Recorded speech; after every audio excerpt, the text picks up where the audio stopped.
Our next speaker is going to be Steve Tendon, friend of mine also, and we were together founding the Malta Blockchain Association. Steve is an expert, knows Malta's regulation inside out, and also has maybe to share some news from another very interesting jurisdiction, if you can close anything yet. So welcome, Steve Tendon. Thank you.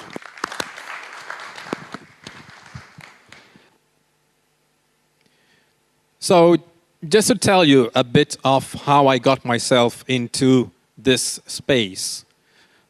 I started working with the Ministry of Economy of Malta in 2016, and I'll go more into the details of what the outcome of that was in terms of creating the regulatory framework in Malta. I also founded the Malta Blockchain Association, of which Leon is also an eminent representative. I was a founding member of the Oxford Blockchain Foundation. Chain Strategies, my company, not important. I have an online community, which is the My Blockchain Island Club, and it's focused on Malta. That's the blockchain island, but it's open to anyone. And the project that Leon was hinting at is the latest one. I'm working with the Republic of the Marshall Islands on creating sovereign cryptocurrency. In fact, the current cryptocurrency is going to be called SOV, S-O-V. It will be a cryptocurrency on a public blockchain. At least that is the intent. We'll see if we get there. And it will have legal tender. So possibly it will be exchanged on foreign exchanges as well. So a very, very ambitious project, and that is keeping me busy right now. As I didn't have enough on my plate, I decided that this year, and I'm announcing it here, I will write a book on blockchain strategies. You can download it up there. You will see the link all the time. And I think you will see the connection with the content of this book with what I'm going to tell you right now. So, Blockchain Island. I was writing the national blockchain strategy for Malta, and I coined this term the day after my birthday. I think I was probably not sober, but anyway, it stuck. And the strategy is about the blockchain island. I stress the word blockchain. It's not the crypto island. It's not the Bitcoin island. It's the blockchain island. The national strategy had 6 key projects: public services, education, innovation, R&D, the appointment of a new blockchain regulator. This is something new that no one else has done before. The regulation of cryptocurrencies, tokens, and ICOs. That is more or less what every country is doing or trying to do. The idea of having an e-residency program like Estonia, but more sophisticated, which because it would also include identity of things and residency of things and DAOs. And finally, the smart governance project. The title of my presentation is Decentralized Regulation, and you always get this question: can you regulate something that is decentralized? The short answer is no. So I can go, we're finished. You can't do that. But really, the idea is that eventually you will have smart governance, meaning that the rules that we want to use to govern ourselves would actually be algorithmic. They would be instances of sophisticated smart contracts on-chain, on a blockchain. We are not there yet. It's going to require a lot of effort and development to get there. But this was like the final vision that we had. So how does this look like? Well, the Maltese government has issued 3 laws, and you will have even experts in the rooms like James Muscat Mazzopardi, who was on stage before. You have Mariella Baldacchino somewhere. You have others from Malta who can explain you these 3 laws. what is interesting is that in addition to regulating the world of cryptocurrencies and tokens, which is the Virtual Financial Assets Act, which is what everyone else is trying to do or doing, we also have this idea of an authority. Where did this idea come from?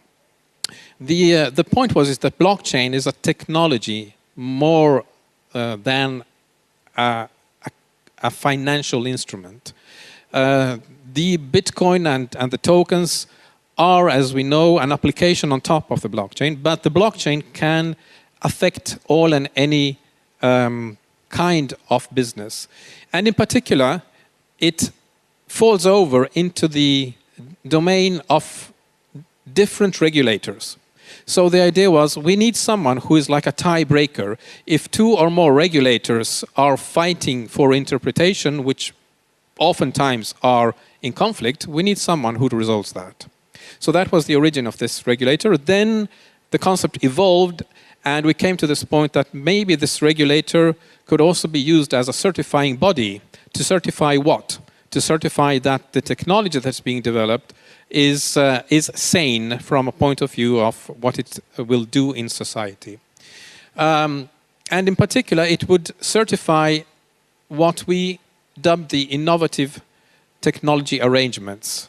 It's like a legal definition of a DAO, a set of smart contracts, but not only, even artificial intelligence, IoT, and anything that will be in our world and can affect us because it has autonomy, because it can make autonomous decisions.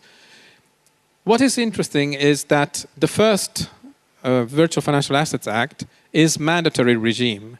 And also, it is very much aligned with, of course, with what Europe demands, because Malta is a full member EU state. And we cannot dismiss the rules from Brussels, from Frankfurt, ESMA, IOPA, all these supervisory bodies. The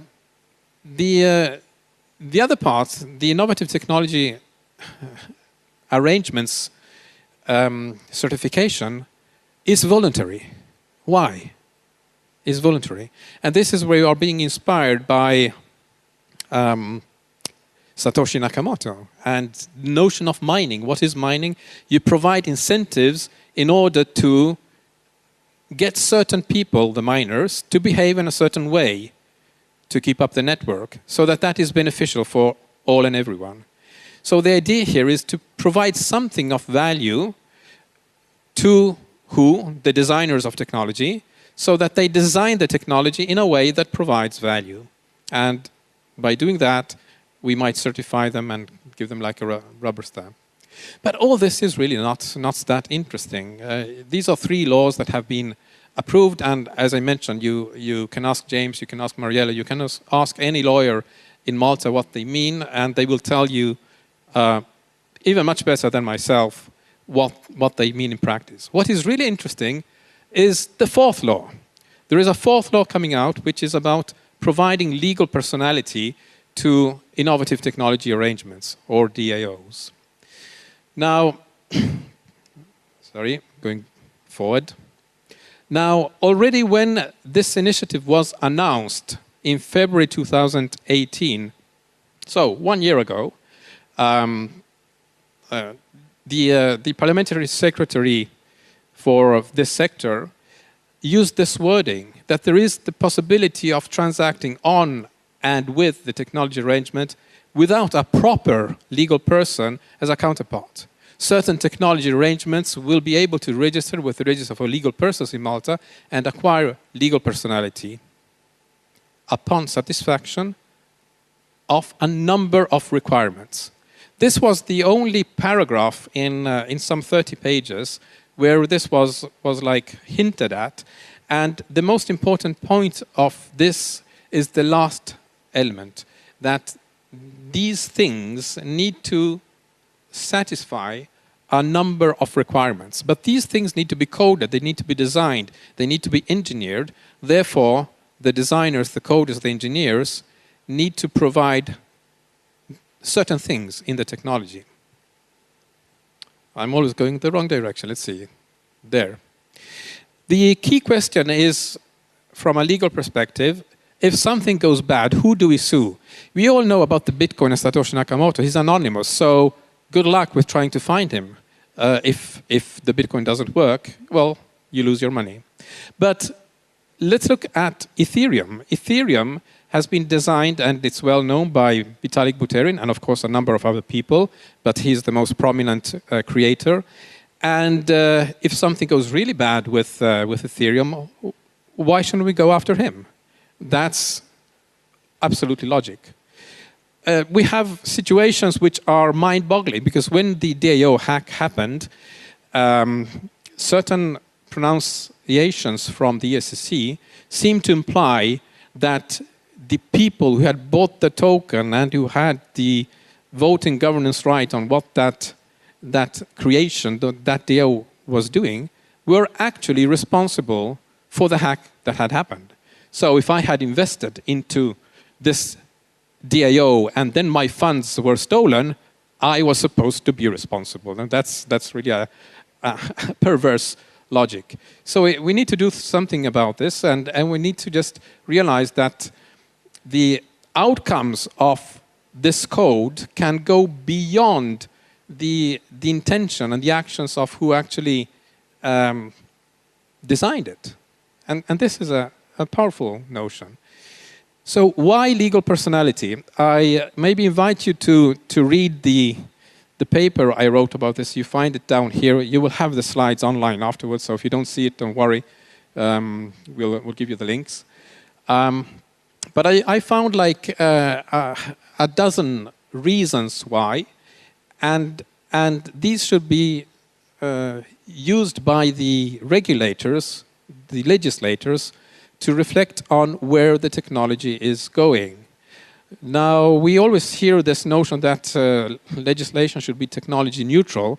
In principle, I can agree, but I think the legislator would be myopic if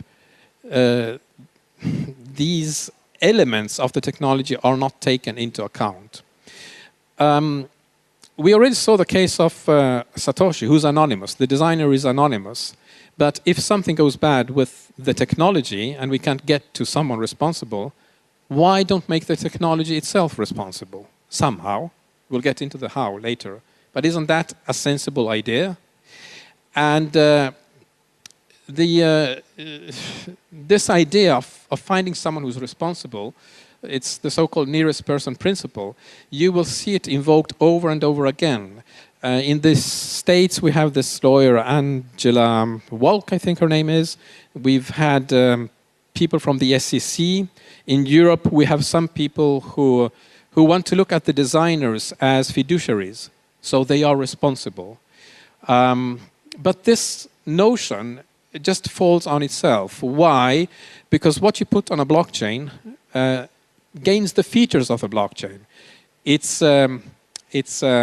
becomes permanence. The technology that you put on the blockchain will exist forever. It will not disappear. And this creates the problem, because if the company goes bankrupt, if the designer dies, the thing is still there. So we have the problem of the extinction of the designer.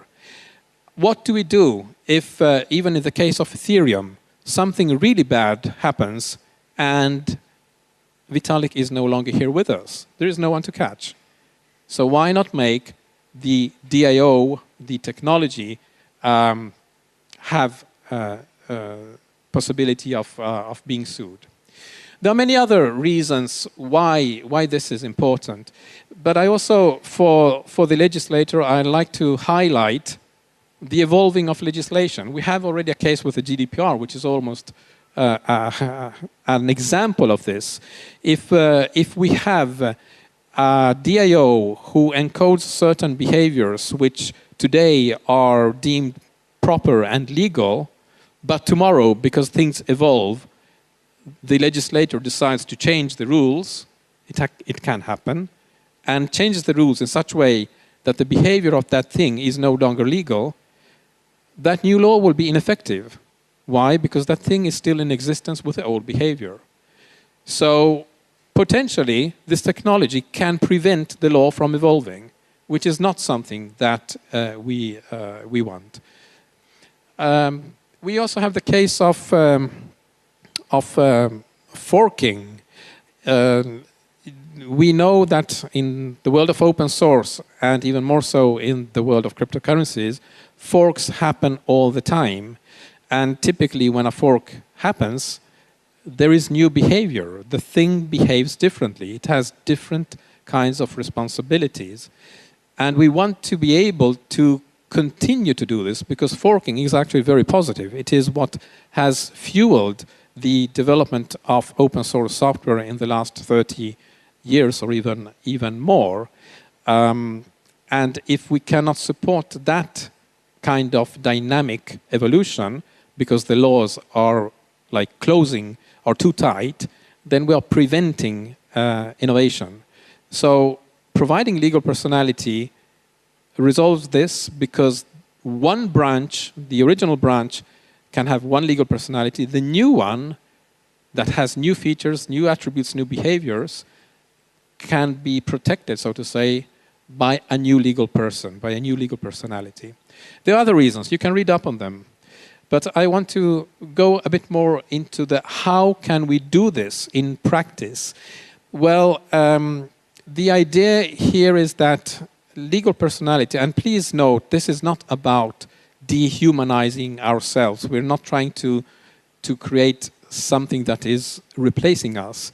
We are just trying to recognize that there is a situation where a technology is, by its nature, getting more responsibility on and on behalf of itself than what we have seen so far. And the current law is not dealing with that dimension of responsibility. So what is a legal person? Well, basically it's something or someone who has a legal capacity. It has a purpose. It's being put in place because it has to do something. It has a patrimony. It's owning things. It's having assets. And in virtue of this, it gains liability. Now, there is something very simple in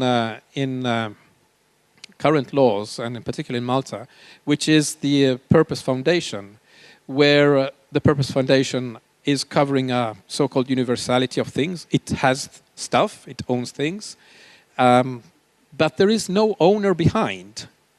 It exists on and by itself. This is a very interesting notion, because if it does not have an owner, well, it's very similar to a DAO, which is not owned by anybody. And of course, it has a purpose. What is maybe the weak point in this reasoning is that a Purpose Foundation has a governance structure. It has a board that decides. But this is exactly the point. That governance can be encoded through algorithms and smart contracts. In fact, the idea is that this new kind of foundation, the Innovative Technology Foundation, can be constituted in the old manner with people signing pieces of paper, but even more so, it can be defined by means of software code. So we're elevating the legal binding value of software code. So if we reason in terms of what shall we do, simply recognize that the governance structure can be an algorithm, can be a piece of software. We can disintermediate, so to say, the governance function and put it on the chain. How can this be done? Well, it's the key point is the patrimony. We must have something against which legal recourse can be exercised. And there are 3 or 4 ways that this can be implemented. One is simply when this software is created, it gains like a piggy bank full of money that is there to protect against recourse. Another one offers guarantees. And another one, which is probably the most consistent with how we are reasoning in token economics, is that any transaction that this entity entertains will offset some amounts into a fund. It could also be an insurance. So, last point, because my time is running out. I want to invite you to sign up for my book. It's not there. I'm writing it, and I invite you to give me your feedback. And likewise, if you want to deepen these discussions with myself and other lawyers in Malta, please join my Blockchain Island club. Are there any questions? Iraj, Steve? Yeah, let's have maybe 2 or 3 questions, if there are any. Thank you very much. Warm applause.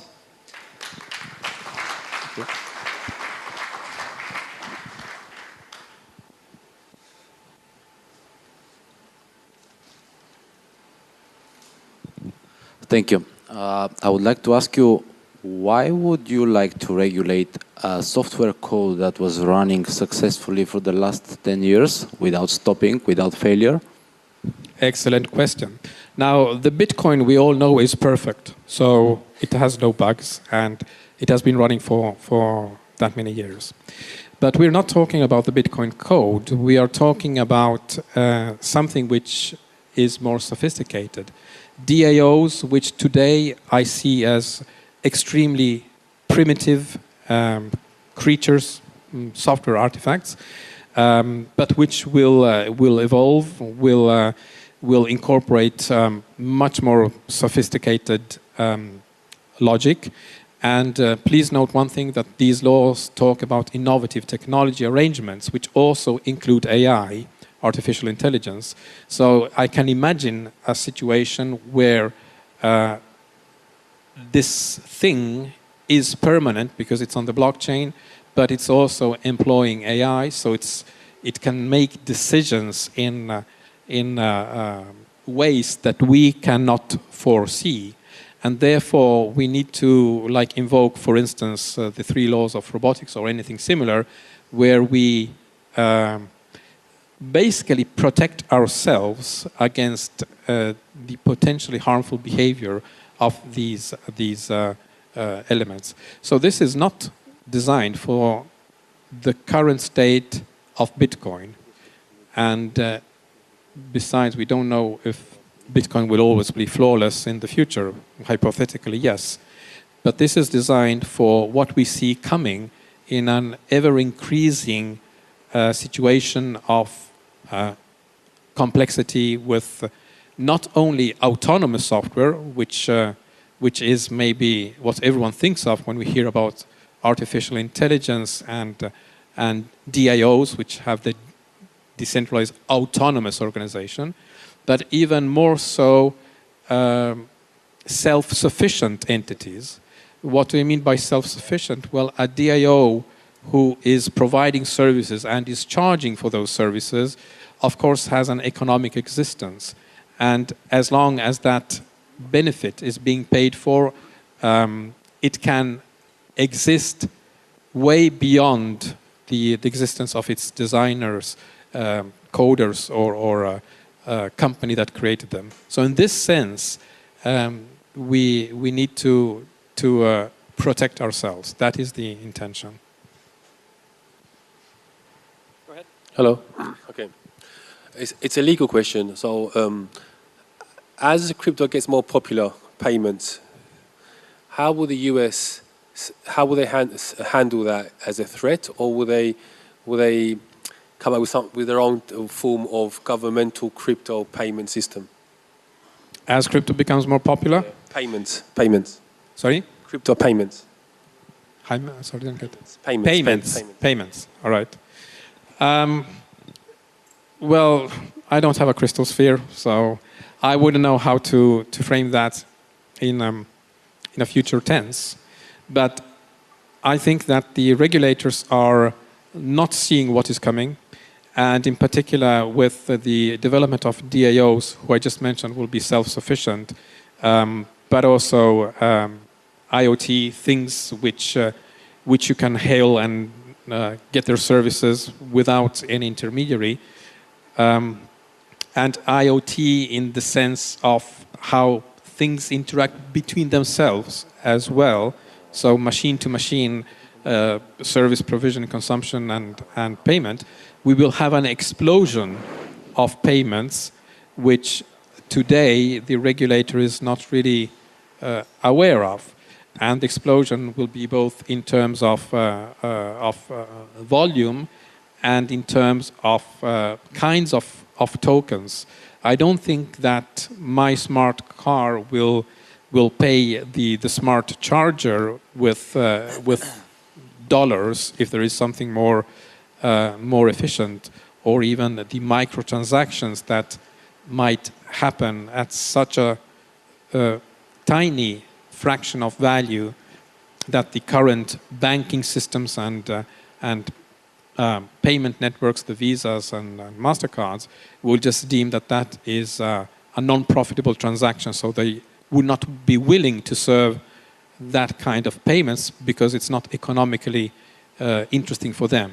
And that is the space which is left open for innovation for new companies. I'm not talking about fintech companies, but also fintech, but more generally companies developing blockchain services where these payments will be taken care of. And I think it's that volume that will eventually shift the balance. It's not so much payment in between us poor humans. Yes, it's important, but as we heard this morning from Leon, debt is, what was it, Leon? 3 times production? 144 trillion, yeah, 3 times the economy. And it's something, it's just a fantasy. So that fantasy will collapse, and then the real economy is much, much smaller. So yes, it will happen, but the angle of attack is not what we think. I think it's more a technology-driven direction. All right, thank you very much, Steve. If you have any more questions.